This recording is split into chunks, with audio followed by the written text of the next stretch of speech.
here we go. Bob here from Hot Track RC. First the Kenwald and then the Masami. Have I died and gone to RC heaven? We're gonna find out, so stick around.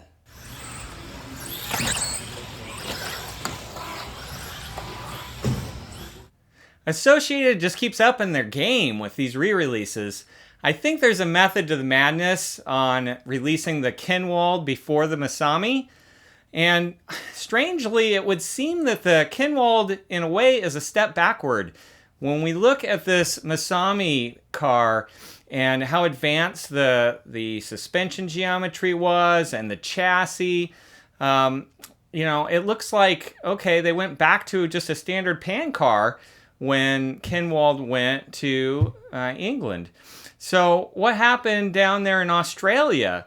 Well, I think this really was way ahead of its time, at least for Team Associated.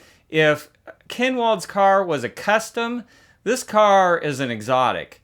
And it took a little bit of time for this to fully get adapted and adopted into the RC world on the Team Associated side.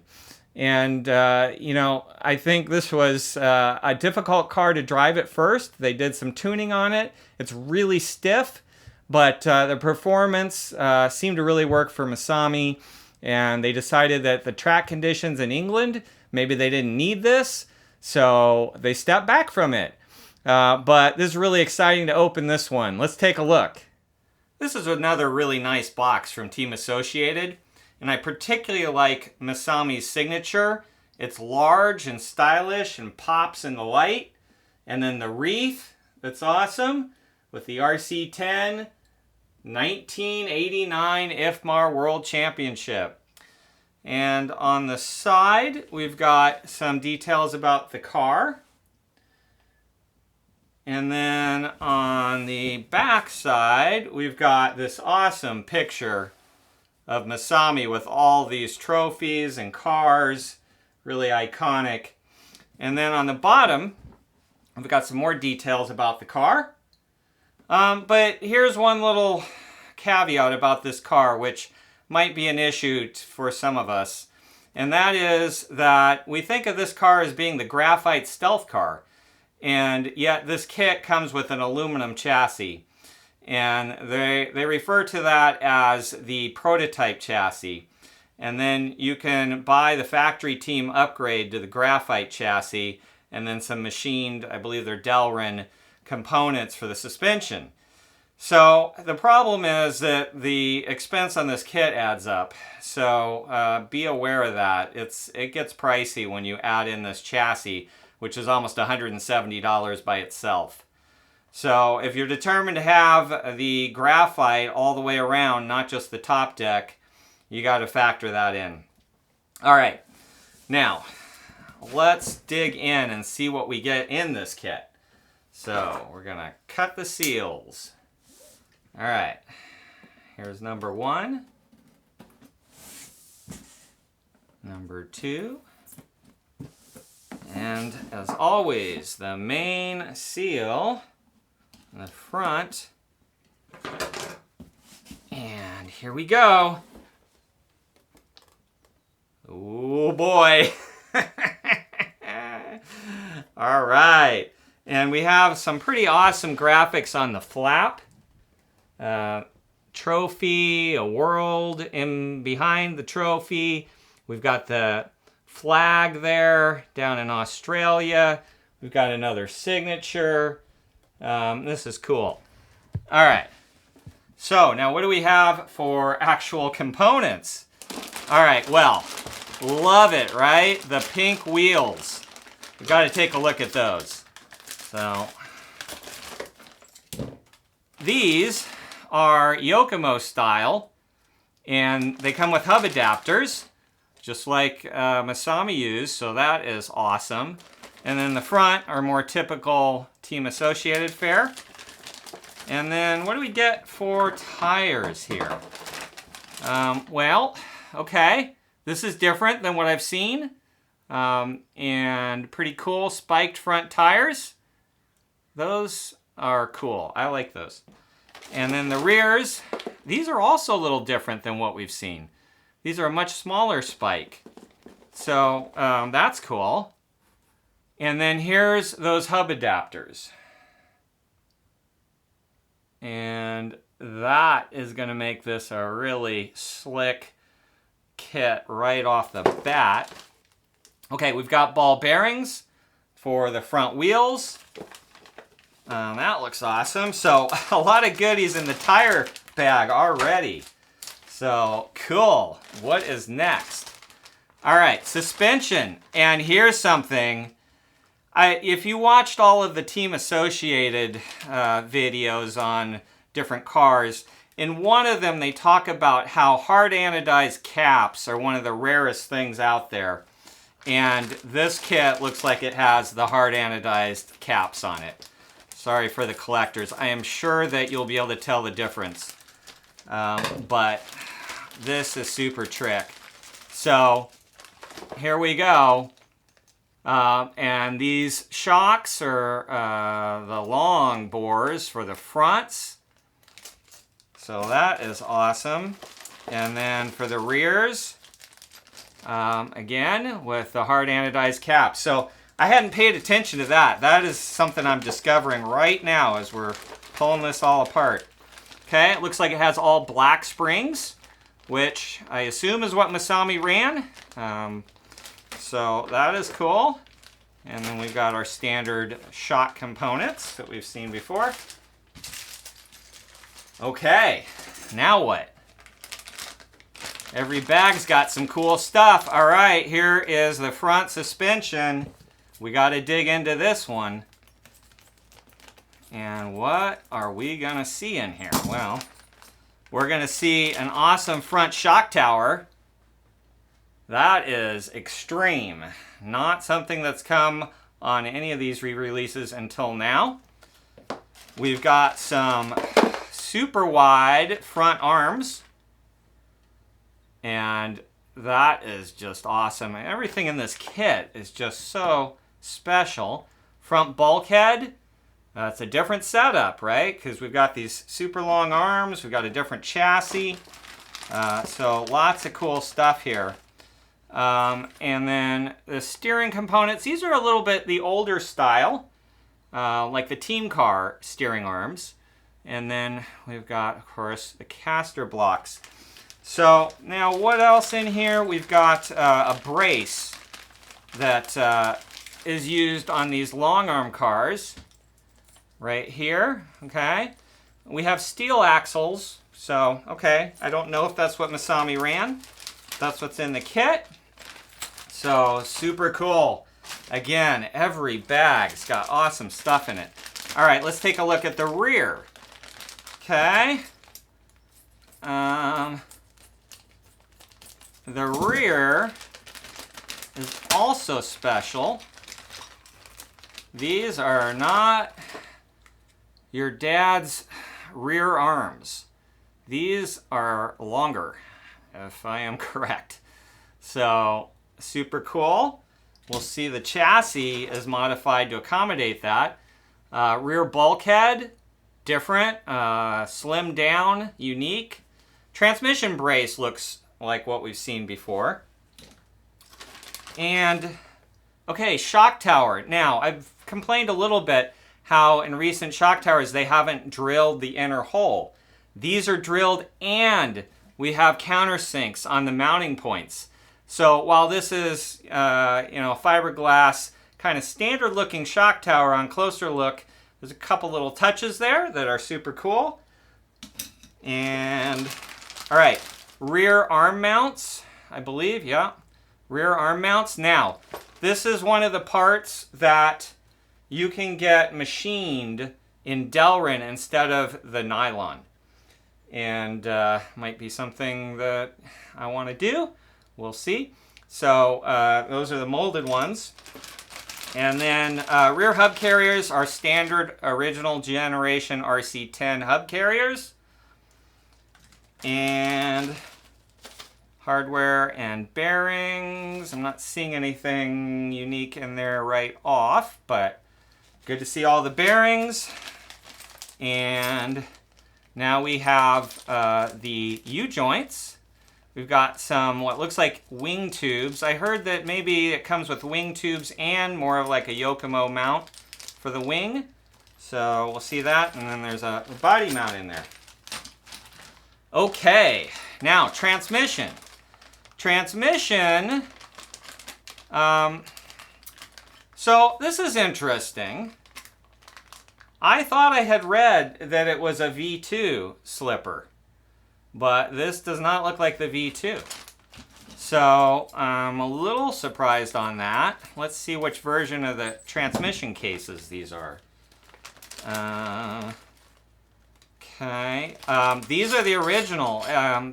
This is the one where you have to put the bosses in to the transmission here. So this is not the version that comes with the Kenwald. This is the older original slipper, which I don't really have an issue with, but I was kind of expecting it to come with the V2. I don't know why. I mean, the car would have had the original. So this is probably better and correct. There's the diff components. All right, we got that white felt gasket, which sometimes has been in multiple pieces. This one looks okay. So maybe that one will work. This is the older style gear, spur gear that would go on that slipper clutch. We got the older style idler with the shaft molded into it. And we've got kind of the same housing cover that we've been seeing. But here's one of the unique components. That would be on the graphite RC10 also, which is this little connector piece. I haven't actually assembled one of these yet, so I'm kind of excited about that. Okay. And the motor plate is stock. There's no modifications to this. I don't know if that's the way Masami's was, or if it had mods. So, and then we got some bearings in here. Okay. Let's keep going. Oh, this is a good bag. This is a good one. All right.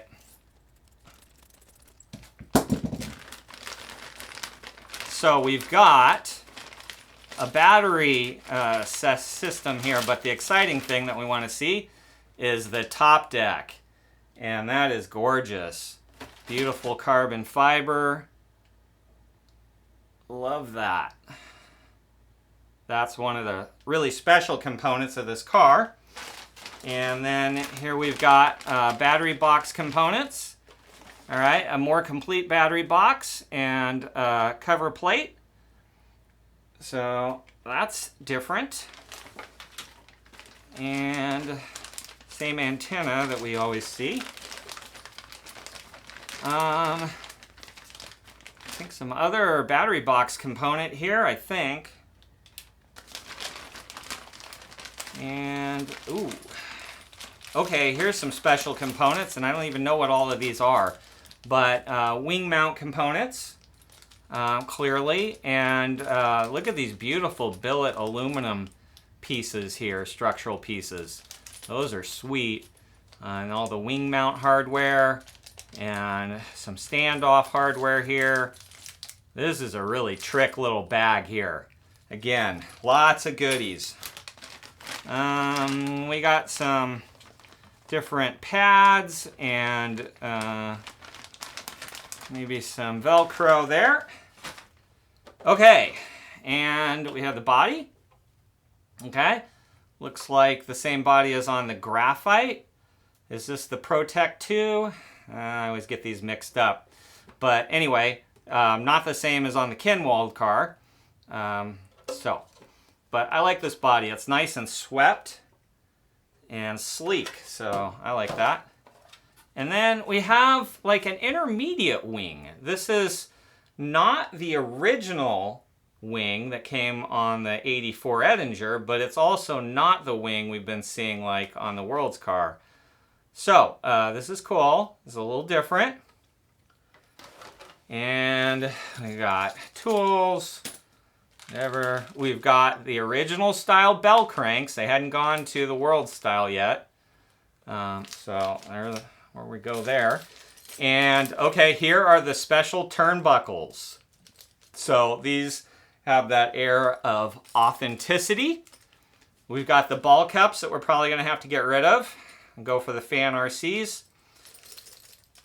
And got some grease. Okay, here it is. Here's the chassis. Now, this is absolutely gorgeous. It's beautiful. Look at this. Yeah, no complaints about the quality of this. The millwork in here is gorgeous. This is really nice. And look, the marking on here is beautiful. Oh, the countersinking, the bottom is gorgeous. But it's aluminum. So, maybe that doesn't matter. I mean, it doesn't matter. The kit will be awesome either way. But if you're determined to have graphite, then you're going to have to pony up for the $167 upgrade. This is marked here. It doesn't have a serial number that I see on it, so it's just a sticker. And boy, that is gorgeous though. So whatever I'm saying about it being aluminum, this is a nice wall hanger if nothing else. It's beautiful. And look how narrow the suspension points are, especially like the front here.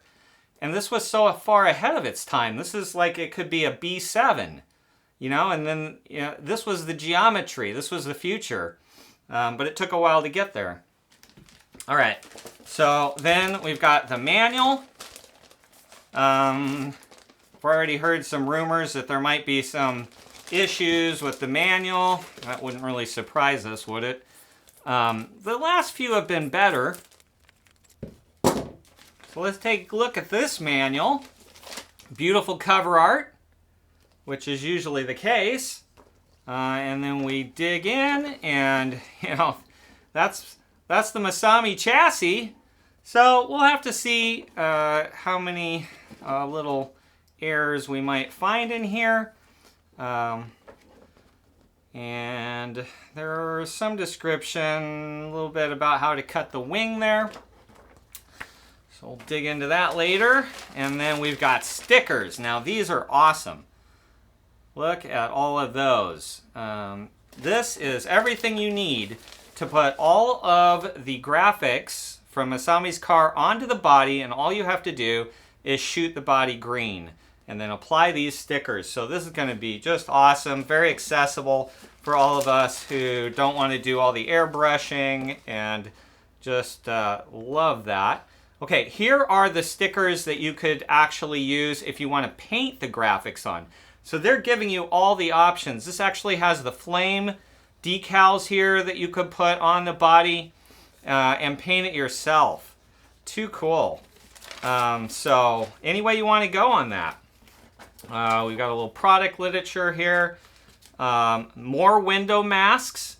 Just standard window masks. So that's awesome. A few more decals.